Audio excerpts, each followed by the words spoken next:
Aloha, my beautiful souls. I'm Love Goddess, your spiritual advisor, healer, and shaman, and I'm here with the weekly energy reading for June 30th through July 6th, 2019.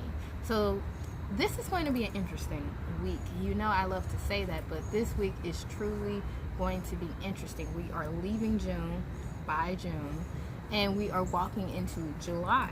And it's like, as soon as we walk into July, on July 1st, Chiron is going into retrograde. And Chiron is our healer. That's that healing energy. That's that healing abilities. And that's that healing clarity.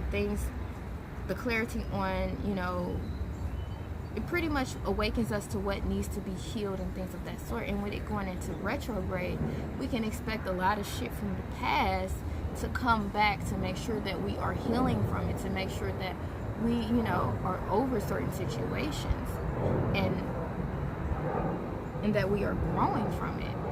And with Mercury coming into retrograde on the 7th, but we are already in that shadow period, it's like we're getting hit double time with Mercury retrograde, Chiron retrograde. I really should say we're getting hit 3 times, because on July 2nd, we have a new moon in Cancer, and although that's a beautiful time for us to plant new seeds and set new intentions and, really water them, nurture them, and allow them to grow, walking through this new cycle, it's like on that same day, we have a total lunar eclipse. And it's like, wait a second, hold on, what?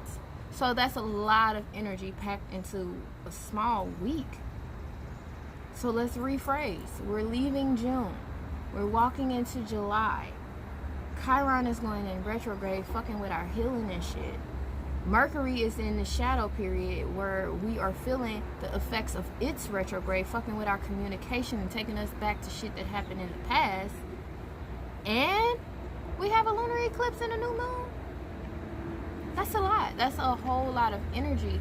But what's important is that we stay moving. We keep focus. We stay attuned to the things in our surroundings of what's going on. We stay focused on our goal. So this week is definitely going to be interesting, but you can handle it all. All right, my beautiful souls, I'm going to jump into the cards to see what energies we have in store this week. So before we jump into the cards, let's call on some help. I call on fire, earth, air, water, spirit, and ether.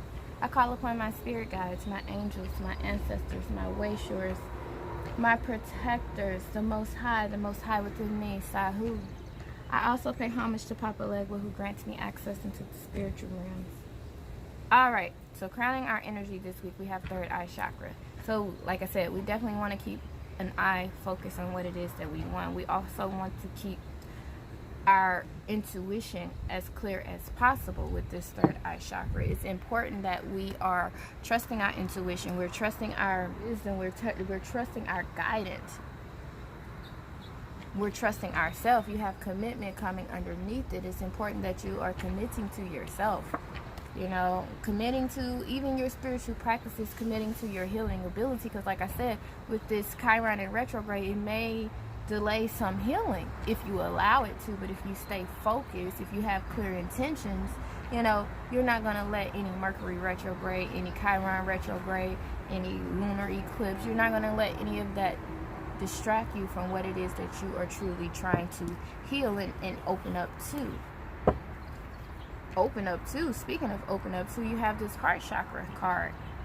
So with this heart chakra card, this is talking about you expanding your heart, you expanding, how it is that you communicate love, you forgiving more, you attracting more love, you loving yourself more, you valuing yourself. Those are all things that deal with the heart chakra, even you having that compassion. And it's quite interesting because with this Chiron in retrograde, it may affect this heart chakra with you trying to heal it. But like I said, stay focused. What is it that you're trying to accomplish this week? I also want to touch on that, because not everybody is setting weekly goals, and it's important for you to set weekly goals, weekly intentions. And then especially this week with us having this new moon on July 2nd, it's important for you to set goals. I like to set weekly goals. That way I can continue to work towards something, that I'm not becoming stagnant. Oh, you got beautiful energy this week. We are just wow. This High Priestess card, even this Two of Wands card, you see that's 2 twos.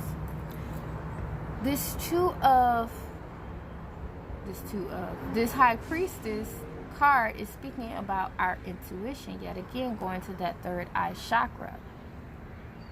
This High Priestess card is that clarity, is that guidance, is that wisdom. Wisdom from divine spiritual beings, wisdom from your higher self. If you also notice the moons, because the High Priestess is considered the moon goddess as well. She has the moon here. She has 3 moons on her crown, a full moon, a waning moon, and a waxing moon that she has on her crown. As well as she's holding a scroll with many secrets, as well as there being a veil behind her, and behind the veil, although you can't see it too clearly, I feel like I see water behind there. So definitely opening you to a whole new path, a whole new journey. And then with this Two of Wands energy, it's like, okay, yeah, you can see the water again. You can see that he's contemplating a path. So it's definitely, you're going to be contemplating a path this week. Do you stay? Do you go? Do you go this way? Do you go that way? What should you do? But you're going to have to most definitely trust this intuition. You're going to have to most definitely focus on your third eye chakra this week. And, you know, speaking of that, I am going to make that the chakra of the week, the third eye chakra. And I'm going to be putting tips on my Instagram, which is 3 Love Goddess, if you're interested in following me. Where I go to break down the third eye chakra, different ways to heal the third eye chakra. I have chakra healing candles. I also have, you know, crystals, and I believe that the perfect crystal for the third eye chakra is an amethyst.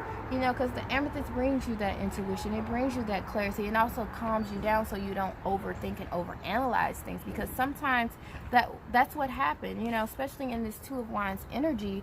It's like, you know, we're contemplating 2 decisions, and then it's like we start thinking about all these options and all the possibilities, and we become overwhelmed, and that's what clouds our judgment. That's why we can't clearly decide what it is that we want. But it's like when you take time to focus, calm down, take a deep breath, meditate, go within, then it's like your options become clearer. You can see the truth. And it's not an illusion. It's not, you know, as chaotic or confusing. Now pay attention to the Seven of Swords energy that's trying to sneak away from certain obligations, that's even trying to, you know, steal and take energy. But also pay attention to your thoughts. Do not allow your thoughts to sabotage what it is that you have going for yourself. Do not allow your thoughts to just run wild either. That's what it comes right back to, this third eye chakra in this High Priestess card. Now, also with this Two of Wands, before I move on to the other cards, with this Two of Wands, it's quite interesting because this decision that you make may involve, you know, your mind over your heart. You know, you truly decided, okay, is this what my heart telling me to do, or is this what my mind telling me to do? But it's like you have to have that balance. You got to have that balance of your heart, what you love, following your heart, but also having that equal balance of your intuition and your intellect. You know, just because your heart is singing and saying yes, yes, yes, what is your mind telling you? What is your intuition telling you? Because sometimes we get clouded by our emotions, especially when we haven't learned the balance of them, especially we haven't learned the flow of our own emotions. The power of support. This is a beautiful energy. I love the power of support, because ultimately we're nothing without the support of something. You know, it doesn't have to be physical support from a family member or even a friend or even a human being. This can be you having straight support from your spirit guides, your angels, your ancestors, God. Like, this is you knowing that you are supported. And that's important, because once you have that support, it's like you can take on the world. But I do want to touch on this power of support, because as long as you support you should be good. You shouldn't have to depend on the support of others to accomplish what it is that you want. Just continue to support yourself, continue to love yourself, continue to heal yourself. That's showing yourself support right there. You know, especially when you're committing to your spiritual growth, when you're committing to your healing, that's you supporting yourself all the way. Now, you also have the Empress of the Pearl. You have an inner gift of great value, born of struggle, adversity, and challenge. In wisdom, you know that suffering can lead to growth, provided you are willing to search for a way to heal through it. Seeing challenges as ways to expand your spiritual light empowers you to focus on your growing light rather than getting caught up in the suffering. Yeah. You have to stay focused on what it is that you want. You know, you already know this thing called life is about healing, it's about learning, it's about growing, it's about expanding.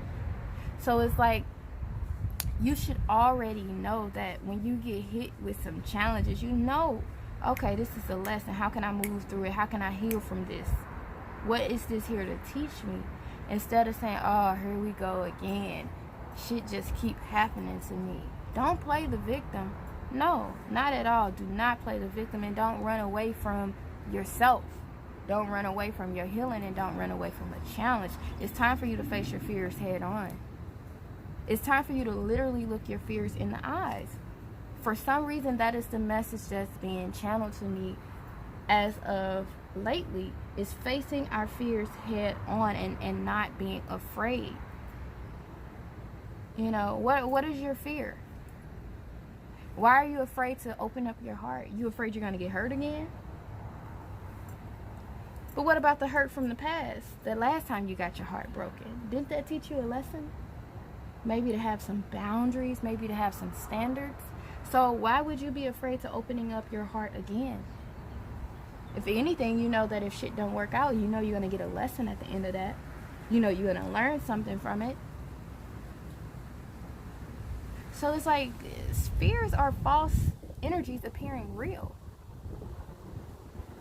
Trying to prevent you from growing, trying to prevent you from healing. You scared of heights? Why? You afraid you're going to die? Why? We know that death is just a whole new beginning.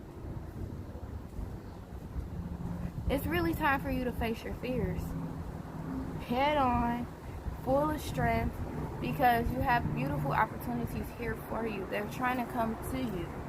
You have beautiful healing abilities. You have beautiful growth, all waiting on you. But it's going to take you facing that fear. All right. What other message do you have for my beautiful souls this week? June 30th through July 6th, 2019. Is there anything else? All right. You got innocence. So it's going back to forgiveness. So definitely you, in this heart chakra, you're going to have to figure that out. You're going to have to forgive. You're going to have to let go. And you're going to have to move on. You have noticed the signs. Make sure you're paying attention to the signs and synchronicities that are coming within your life. Feathers, coins, numbers, things of that sort. You see these twos. We have 2 twos here. That's a sign within itself. For a lot of you guys, you have been seeing twos. I know when I started this recording, my alarm went off at 2:22. You know, it's those type of signs and synchronicities that you're going to have to pay attention to, because they give you little clues and little hints. Also, pay attention to your dreams, especially around this moon. Yeah, 3 days before, 3 days after the new moon and full moon, dreams be coming heavy. They be telling some secrets. You're going to have to pay attention to them. You're going to have to write them down. You're going to have to listen. Pay attention to the songs you hear. Like, it's a lot of things that have signs and meanings that takes us to deeper levels, that open up our third eye chakra, that aligns us to the truth and where it is that we're trying to go. All right, my beautiful souls. I am about to do part 2 where I break down each day of the week, and that reading will be available on my Instagram page, 3 Love Goddess. So if you're interested in watching that, make sure you go ahead and follow me on Instagram at 3 Love Goddess.